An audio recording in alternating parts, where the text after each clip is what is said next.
મિત્રો તમારું સ્વાગત છે આપણી ચેનલમાં। આજે આપણે દ્વિતીય સત્રનું ગુજરાતી વિષયનું ધોરણ 8નું પેપરનું સોલ્યુશન કરીશું। તો પહેલા એમસીક્યુ છે। પહેલો પ્રશ્ન છે 20મી સદીમાં શાની શોધ થયા પછી વિવિધ પ્રોગ્રામ સજ રોબોટ આવી રહ્યા છે? તો જવાબ આવશે કોમ્પ્યુટર। બીજું છે બાબાને બાબાજી પાસે શીખેલી કઈ કથાઓ મોઢે હતી? તો રામાયણ, મહાભારત, ભાગવતની આપેલ તમામ આવશે। ત્રીજો પ્રશ્ન છે શ્રીરામની પાદુકા રાજગાદી પર મૂકી ભરતે ક્યાં રહી બધું જ કામ સંભાળ્યું? તો જવાબ આવશે નંદિકા। પછી એક એક વાક્યના પ્રશ્નો છે। એમાં પહેલો પ્રશ્ન છે બધા મળીને ખુરશીઓ ખસેડવા માંડ્યા ત્યારે તખતમલે શું કર્યું?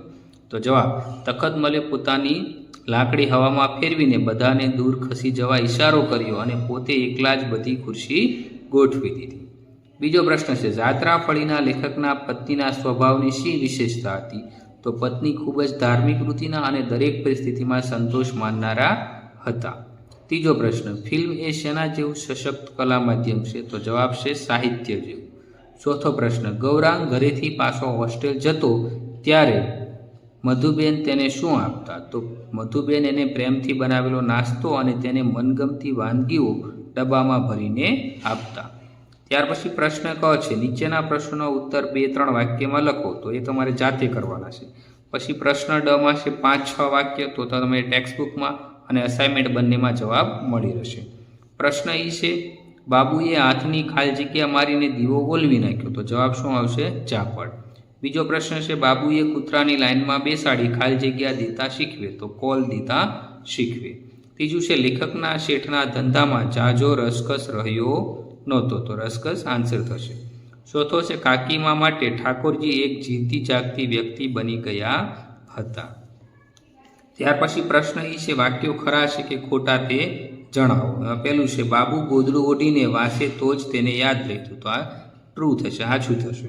બીજું છે લેખકનું ઘર બહુ સગવડવાળું હતું? તો આ શું થશે? ખોટું થશે। પ્રશ્ન 2 આમાં પાછા વિકલ્પ પાસે પહેલું શું છે કવિને સાવ અમસ્તું કશા કારણ વગરનું શું રમવાનું કહે છે? તો નિષ્ફળ નિષ્ફળ।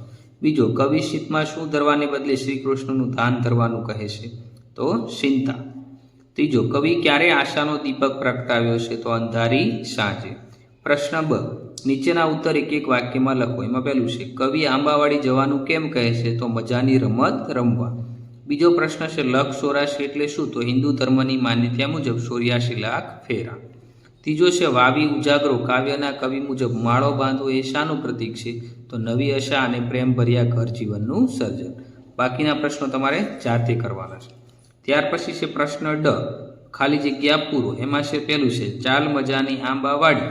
તો આમાં શું આવશે? પહેલું આવળ બાવળ રમીએ।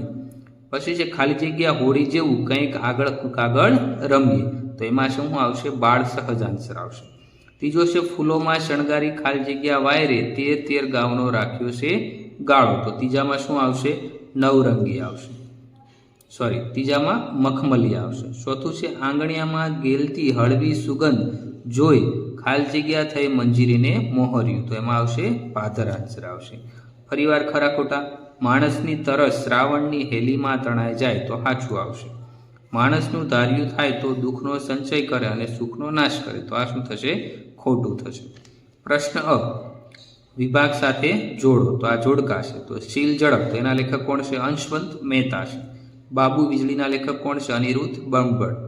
પહેલો વહેલો નિર્ણય તો એના કોણ છે? ગિરીશ ગણાત્રા।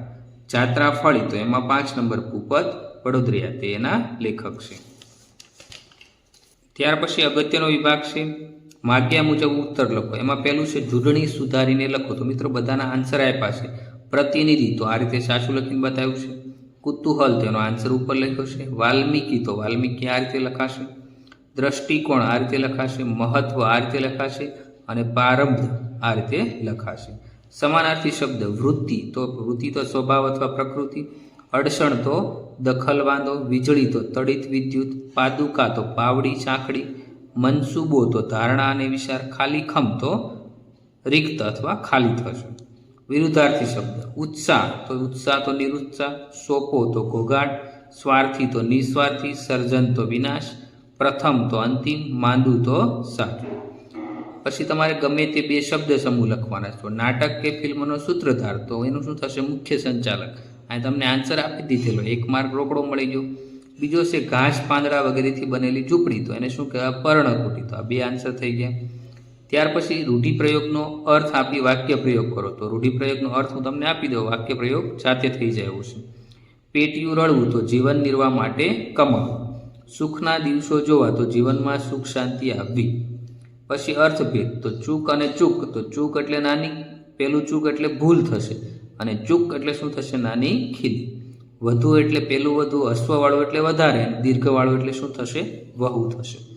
સમાવવું, તો શાંત પડવું, અને બીજું સમાવવું, તો માવું અંદર આવી જવું. પછી છે ધ્વનિ છૂટા પાડો, તો મૂર્તિ, તો મ વત્તા ઉ વત્તા ર વત્તા ત વત્તા ઈ. નિર્માણ, તો ન વત્તા ઈ વત્તા ર મ વત્તા આ વત્તા ણ, તો નિર્માણ થઈ ગયું. શબ્દકોશના ક્રમમાં, તો પેલું કાયમી થશે, બીજું જાત્રા આવશે, ત્રીજું પુરાણું આવશે, અને પછી શું આવશે? સ્વભાવ. ત્યાર પછી પ્રશ્ન ટ છે, સંયોજક જોડી ફરીથી લખો. તો રાત્રે જમ્યા, થયું કે ચાલ એકાદ મિત્રને પકડો. તો શું થયું? રાત્રે જમ્યા, પછી થયું કે ચાલ એક મિત્રને પકડો. તમારા નાના ભાઈને જોડણી અને અક્ષર સુધારવાનો પત્ર લખો. તો પત્ર તમારે જાતે લખવાનો છે. તમારી શાળામાં યોજાયેલા વૃક્ષારોપણ દિવસનો અહેવાલ તૈયાર કરો. તો અહેવાલ જાતે કરવાનો. 3 નિબંધ આપ્યા છે. વાત્સ્યનની મૂર્તિમાં મારા પ્રિય નેતા, ભણતરનું માધ્યમ તો ગુજરાતી. તો એકદમ સરળ નિબંધ છે, તમે આ નેટમાં પણ જોઈ શકો છો. તો એકદમ સરળ છે. ત્યાર પછી કવિતા આપી છે. તો આ કવિતા કઈ છે? ધૂળીએ માર્ગ છે. કોણે કીધું ગરીબ છીએ, કોણે કીધું રાગ, કા ભૂલી જા મને રે ભોળા, આપણે જુદા આંખ.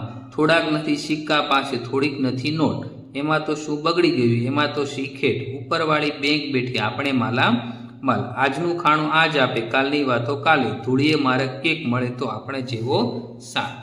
મિત્ર, આખી કવિતા છે કે સુખ દુઃખની વાર્તા. આખી કવિતા છે. તમારે નીચે શું આપવાનું છે? જવાબ આપવાના. કવિ પાસે શું શું નથી, એના મન પર શી અસર થાય? તો કવિ પાસે શું છે? નોટો નથી, એવો જવાબ આવશે. ઉપરવાળી બેંક એટલે શું થશે? ભગવાન છે, તે બધાને ભાઈ ખાવાનું આપશે. સોનાની તો સાંકડી ગળી એટલે શું? તો તમે અંદરમાંથી જવાબ ગોતી શકો. પછી વિરુદ્ધાર્થી શબ્દ, ધરતી તો આકાશ અને અમીર તો ગરીબ. પછી કાવ્યને યોગ્ય શીર્ષક આપો. તો આ ધૂળીએ માર્ગ કવિતા છે. તો મિત્રો, આ રીતે આપણે ધોરણ 8નું ગુજરાતી ભાષાનું સંપૂર્ણ સોલ્યુશન અહીંયા પૂરું થાય છે. તો આવા જ મિત્રો દરેક પેપરનું સોલ્યુશન જોવા માટે અમારી ચેનલ સબસ્ક્રાઈબ કરો અને વિડીયો લાઈક કરો. Thank you. નમસ્કાર દોસ્તો, આવા જ વિડીયો જોવા ચેનલને સબસ્ક્રાઇબ કરો.